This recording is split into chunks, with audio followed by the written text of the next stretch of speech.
दोस्तों target study है क्योंकि आज के करंट अफेयर्स के वीडियो में आप सभी का तहे दिल से स्वागत करता हूं। दोस्तों आज के इस वीडियो का पीडीएफ आप हमारे टेलीग्राम चैनल से डाउनलोड कर सकते हैं, जिसका लिंक इस वीडियो के डिस्क्रिप्शन में आपको मिल जाएगा।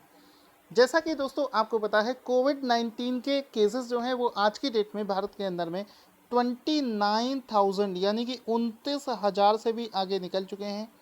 आप सभी लोगों से रिक्वेस्ट है कि घर में रहें, सुरक्षित रहें और पढ़ते रहें, सोते न रहें। तो देखो यहाँ पर आज का सबसे पहला प्रश्न जो बना है वो क्या है कि हाल ही में किस कंपनी ने दिल्ली और लेह में हाइड्रोजन ईंधन बस और इलेक्ट्रिक कार लॉन्च कर दी है। तो इसका राइट आंसर हो जाएगा एनटीपीसी। हाल ही में एनटीपीसी ने दिल्ली में और लेह में 10 हाइड्रोजन बस और 10 इलेक्ट्रिक कार जो हैं वो अभी लॉन्च कर दी हैं। तो ऑप्शन नंबर बी यहाँ पर बिल्कुल सही हो जाएगा। तो दोस्तों यहाँ पर आपको इसका एक फ़ोटो दिखा देते हैं। देखो इस प्रकार की बसों को चलाने के पीछे का रीज़न क्या था। सबसे पहले तो हमारी जो पेट्रोल और डीजल पर डिपेंडेंसी बढ़ती जा रही थी, उसको कम करना है। दूसरा, हमें अपने पॉल्यूशन कंट्रोल पर भी ध्यान देना है, जिसके रिगार्डिंग ही इन बसों को हाल ही में दिल्ली और लेह में चलाया गया है। तो ऑप्शन देखकर इसको टिक कर देना, एनटीपीसी के द्वारा इसको शुरू किया गया है। तो इसमें अभी कह सकते हो कि मात्र 10 ऐसी बसों को चालू किया गया है। आगे अगर ये चीज़ सक्सेसफुल रही तो और भी ऐसी बसों को चलाया जाएगा। एक चीज़ यहाँ पर विशेष रूप से ध्यान देना कि आपसे ये भी पूछ सकता है कि एनटीपीसी ने हाल ही में जो हाइड्रोजन बसें और इलेक्ट्रिक कार लॉन्च करी हैं, ये भारत के कौन कौन से स्थानों पर लॉन्च करी हैं। तो इसमें राइट आंसर टिक करना, दिल्ली और लेह में लॉन्च करी हैं। अब यहाँ पर एक प्रश्न आपसे पूछना चाहूँगा। ये एनटीपीसी जो हम लोगों ने पढ़ा है यहाँ पर, जिसने इसको लॉन्च किया है, एनटीपीसी का फुल फॉर्म क्या है, जल्दी से कमेंट बॉक्स में बता देना। आगे चलते हैं अगले क्वेश्चन की तरफ। दोस्तों ये चीज़ हम लोग डिस्कस कर चुके थे कि कोविड-19 के मरीजों को ठीक करने के लिए प्लाज्मा थेरेपी का इस्तेमाल किया जाएगा। अब यहाँ पर एक प्रश्न बना है कि 27 अप्रैल 2020 को किस राज्य में स्थित किंग जॉर्ज मेडिकल यूनिवर्सिटी कोविड-19 के इलाज के लिए प्लाज्मा थेरेपी शुरू करने वाला भारत का पहला सरकारी अस्पताल बना है। तो राइट आंसर हो जाएगा उत्तर प्रदेश। यहाँ पर आपसे ये नहीं पूछा गया है कि किस राज्य में सबसे पहले शुरू हुई है, क्योंकि वो सारी चीज़ें हम लोग पहले ही डिस्कस कर चुके थे। यहाँ पर डिस्कस हो रहा है कि पहला सरकारी अस्पताल कौन बना है जो कि कोविड-19 के इलाज के लिए प्लाज्मा थेरेपी का इस्तेमाल शुरू करना स्टार्ट कर दिया है।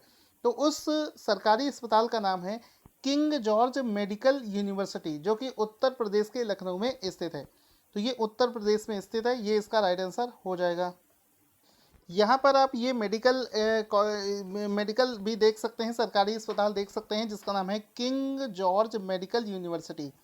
साथ ही साथ में दोस्तों, मैंने आपको पहले भी बताया था कि ये जो प्लाज्मा थेरेपी से इसका जो रोग है, ये आईसीएमआर ने इसको प्रस्तुत किया था। इसके बाद में डीजीसीआई ने इसमें रिसर्च करने के बाद में इसको मंजूरी प्रदान कर दी थी। डीजीसीआई का फुल फॉर्म क्या होता है? Drug controller general of India, ये इसका फुल फॉर्म हो जाता है। होता क्या है दोस्तों, कोविड-19 से जो लोग रिकवर हो रहे हैं उनके अंदर दो प्रकार की एंटीबॉडीज़ डेवलप हो जा रही हैं। एक का नाम है आईजीएम और दूसरे का नाम है आईजी। ये जो एंटीबॉडीज़ हैं, इन्हीं एंटीबॉडीज़ का इस्तेमाल करके नए मरीजों को इससे ठीक किया जा रहा है। इसमें जो आईजीएम है, इसका फुल फॉर्म होता है इम्यूनोग्लोबिन एम, और आईजीजी का मतलब होता है इम्यूनोग्लोबुल ग्लोबुलिन जी, ये इसका फुल फॉर्म होता है। साथ ही साथ में मैं आपको पहले ही बता चुका हूँ प्लाज्मा क्या होता है। हमारे शरीर का जो ब्लड है उसका 55% पार्ट जो है वो प्लाज्मा से मिलकर बना होता है। बाकी बची हुई चीज़ें ब्लड सेल्स मिलकर बनाते हैं। तो प्लाज्मा पीले रंग का गाढ़ा द्रव होता है जो कि हमारे ब्लड में ही होता है। उसी को निकालकर नए ऐसे रोगियों को दिया जाता है जो कि इस समय कोविड-19 से लड़ाई लड़ रहे हैं।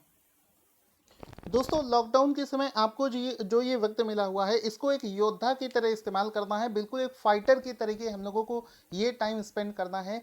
जितना हो सकता है उतना ज़्यादा बड़ा टारगेट बनाइए, उसको पढ़िए।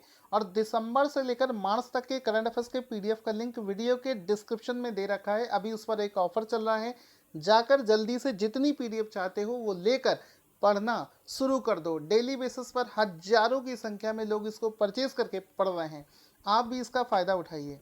दोस्तों देखो अगला प्रश्न बना है कि हाल ही में किस ऑर्गेनाइजेशन ने, इंटरनेशनल ऑर्गेनाइजेशन ने अप्रैल कमोडिटी मार्केट आउटलुक नाम से एक रिपोर्ट को जारी किया है। तो इसका राइट आंसर हो जाएगा World Bank, option number B सही हो जाएगा। हाल ही में विश्व बैंक ने एक रिपोर्ट जारी करी है जिसका नाम है कमोडिटी मार्केट आउटलुक। ठीक है, इसका एक फोटो आपको दिखा देते हैं। तो वर्ल्ड बैंक के द्वारा इस रिपोर्ट को हाल ही में जारी किया गया है जिसका नाम है कमोडिटी मार्केट आउटलुक। और इसमें ऐसा बोला गया है कि वर्ष 2020 में कोविड-19 की वजह से हर एक कोमोडिटी का जो वैल्यू है वो बहुत ज़्यादा डाउन चला गया है। ठीक है, तो ऑप्शन देकर इसको टिक कर देना। अगला प्रश्न है कि हाल ही में क्लासिकल स्वाइन बुखार के कारण किस राज्य में कुछ जिलों में एक सप्ताह के अंदर 1300 से भी ज़्यादा सूअरों की मृत्यु हो गई है। तो इसका राइट आंसर हो जाएगा असम। असम में अभी अचानक से एक फीवर आ गया है जिसका नाम है क्लासिकल स्वाइन फीवर, और इससे इंसानों को डरने की बिल्कुल ज़रूरत नहीं है क्योंकि ये इस प्रकार का फीवर है जो इंसानों को अफेक्ट नहीं करता है, ये केवल सूअर की प्रजातियों पर ही अटैक करता है। तो कुल मिलाकर 1300 से ज़्यादा सूअरों की वहाँ पर मृत्यु हो गई है। कहाँ पर? असम में। तो ऑप्शन नंबर सी यहाँ पर बिल्कुल सही हो जाएगा। जैसा कि आप देख सकते हैं ये सिर्फ पिग्स में फैलती है, और जिसके लिए अमेरिका से जो वैक्सीन्स आई थी उसका हम लोग इस्तेमाल करते आए हैं हमेशा से ही, उसी का इस्तेमाल करके इसको रोकथाम के लिए कार्य चलाए जा रहे हैं। असम के बारे में डिटेल में मैं आपको हाल ही में बता चुका हूँ। ये जो क्लासिकल स्वाइन बुखार होता है इसको हॉग हैजा के नाम से भी जाना जाता है। ठीक है, सुअर में ही फैलता है, मनुष्य को इसको डरने की जरूरत नहीं है। इंसान को सिर्फ स्वाइन फ्लू से डरने की जरूरत है, इससे डरने की जरूरत नहीं है। अगला प्रश्न है कि हाल ही में किस राज्य सरकार ने खांसी, जुखाम और बुखार के लिए दवाई खरीदने वाले लोगों पर नज़र रखने के लिए एक मोबाइल एप्लीकेशन जिसका नाम है कोविड फार्मा लॉन्च किया है? तो इसका राइट आंसर हो जाएगा option number A, Andhra Pradesh. इसका राइट आंसर हो जाएगा। देखिए आंध्र प्रदेश के अंदर में आप जब भी किसी मेडिकल स्टोर पर ऐसी दवाई लेने जाएंगे जिसमें आपको खांसी, जुखाम और बुखार से रिलेटेड समस्या है, तो एक ऐप लॉन्च किया गया है जिसका नाम है कोविड फार्मा। उस ऐप पर आपके घर का एड्रेस, आपका मोबाइल नंबर और आपका नाम, आपका पता, सब कुछ वहां पर फीड कर दिया जाएगा, सो दैट सरकार ऐसे लोगों पर नज़र बनाए रखे कि जिनमें कोरोना वायरस के लक्षण उन्हें देखने को मिल सकते हैं। तो आंध्र प्रदेश में ऐसा किया जा रहा है, और इस ऐप का नाम है जिसके द्वारा ये सारी चीज़ें कलेक्ट करी जाएंगी वो है कोविड फार्मा। तो अच्छे से इसको याद रखना, कोविड फार्मा, जिसका मैंने फंक्शन आपको बता दिया है। अब आपको सिर्फ याद रखना है कि इसको आंध्र प्रदेश सरकार के द्वारा शुरू किया गया है। आगे चलते हैं। अगला प्रश्न है कि अप्रैल 2020 में किस देश ने सजा के रूप में फ्लोगिंग को समाप्त करने की घोषणा करी है?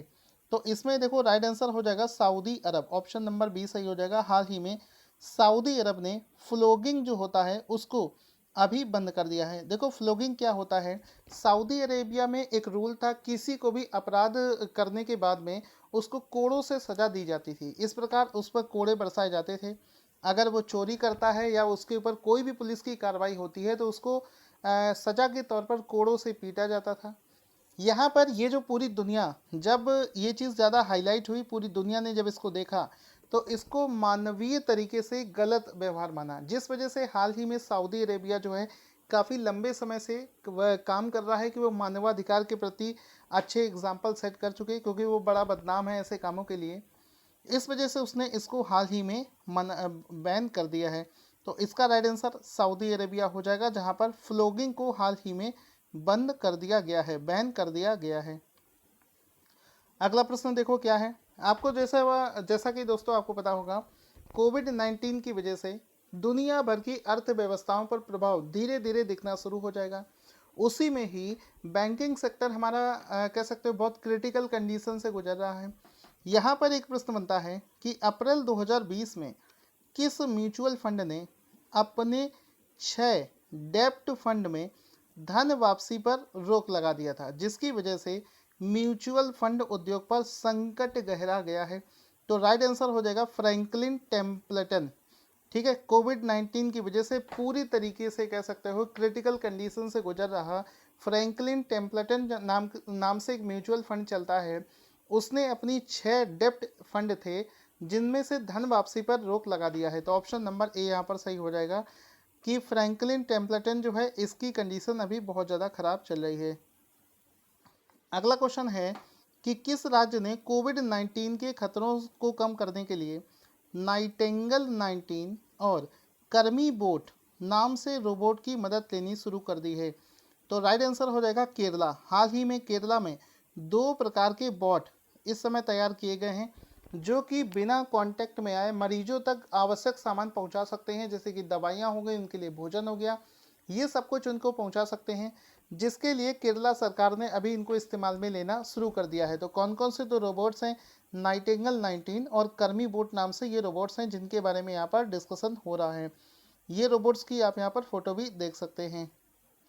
दोस्तों अभी मैंने एक क्वेश्चन आपको करवाया था जिसमें मैंने आपको बताया था कि म्यूचुअल फंड मार्केट जो भारत का है अभी एक क्रिटिकल दौर से जूझ रहा है, इसके चलते वो पूरी तरीके से कोलैप्स ना कर जाए, इस वजह से आरबीआई ने देखो क्या किया है। आरबीआई ने 27 अप्रैल 2020 को कितनी राशि की म्यूचुअल फंड के लिए स्पेशल लिक्विडिटी फैसिलिटी की घोषणा करी है। तो हाल ही में आरबीआई ने अनाउंस किया है कि वो 50,000 करोड़ रुपए की स्पेशल लिक्विडिटी फैसिलिटी प्रोवाइड करेंगे। तो ऑप्शन नंबर सी यहाँ पर बिल्कुल सही हो जाएगा। आगे चलते हैं।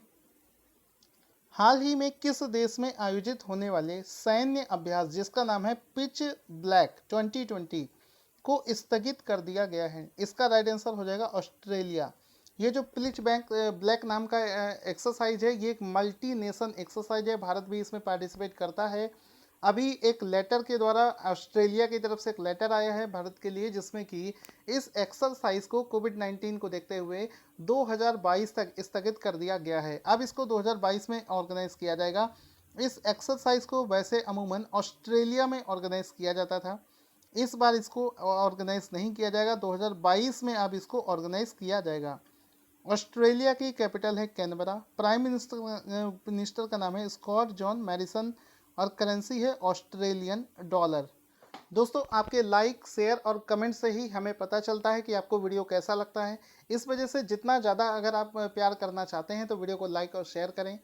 अब शुरू करते हैं आज के करंट अफेयर्स का रिवीजन। आज का सबसे पहला प्रश्न जिसका हमें रिवीजन करना है कि किस कंपनी ने दिल्ली और लेह में हाइड्रोजन से चलने वाली एक बसें और इलेक्ट्रिक कारों को लॉन्च किया है? तो एनटीपीसी इसका राइट आंसर हो जाएगा। 27 अप्रैल को किस राज्य में स्थित king George medical university plasma therapy का इस्तेमाल करने वाली पहली सरकारी अस्पताल बन जाएगा? उत्तर प्रदेश में स्थित है किंग जॉर्ज मेडिकल यूनिवर्सिटी। अप्रैल कोमोडिटी मार्केट आउटलुक किसके द्वारा जारी किया गया है? तो वर्ल्ड बैंक के द्वारा इसको जारी किया गया है।